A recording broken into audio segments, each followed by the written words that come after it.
All right, so here's the final solution to this problem. Remember the goal. We're trying to figure out how far it is across this river. I already told you that you can't throw anything, you can't swim, you can't row your boat. The only thing you can do is use binoculars to look across the river, and you can measure things on your side with a tape measure. So in the last hint, I told you that you could measure this distance, which would actually tell you this distance. So I just threw out a number. I just pretended it was 20 feet. And then you could also make a little triangle here. And if you notice, this is actually a right triangle because this is straight. You're looking at this tree straight across the river, so this has to be a right angle. And the question is, how can you make a similar triangle here that would be the same, or sorry, similar to this triangle? So the first thing you would do, if this is you would come back to this first tree, and if you actually took some steps backwards, you could do that. Why not? And then you would walk over, and using your binoculars, you would wait until you could see this tree again, and you'd have to be lined up with where you saw it the first time. So what I mean by that is, if this was your spot on the shore where you saw this tree, you would walk over until you were lined up again with this tree and this location. So I'm going to kind of draw this triangle in here, which is also a right triangle, by the way. So for instance, if you're on the shore here, you're standing here, what you could do is you could make a little spot in the sand where you were standing. You could put a rock there, you could dig into the dirt, whatever.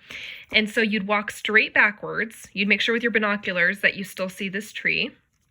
And then you would go to the right and you would keep walking until you could see this spot in the sand and the tree in your binoculars. So you'd stand over here.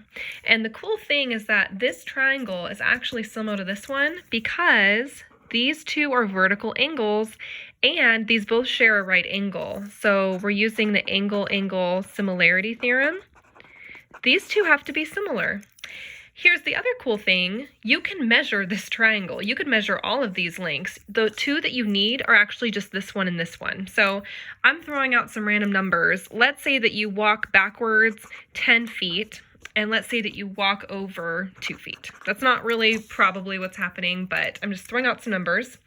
Your final step then would be just to set up a simple proportion. So what that would look like is you could say, well, this is the height that we don't know. And if you divide it by 20 feet, that would have to be proportional to this height of this triangle divided by 2 feet. The base of that triangle. And then you would just solve it. You could solve this a variety of ways, but if you, probably what I would do is I would divide these and get 5, and then I would multiply by 20. So no matter how you want to solve this, you'd end up getting that the height is 100 feet, and I'm using height to represent the height of this triangle that's missing. So this distance right here would be 100 feet if these were your numbers. That is how you'd find that distance across that river. It's kind of cool. You would have to find this distance first using your binoculars and your measuring tool, and then you'd have to walk until you could make this kind of triangle and then measure it and just set up a simple proportion.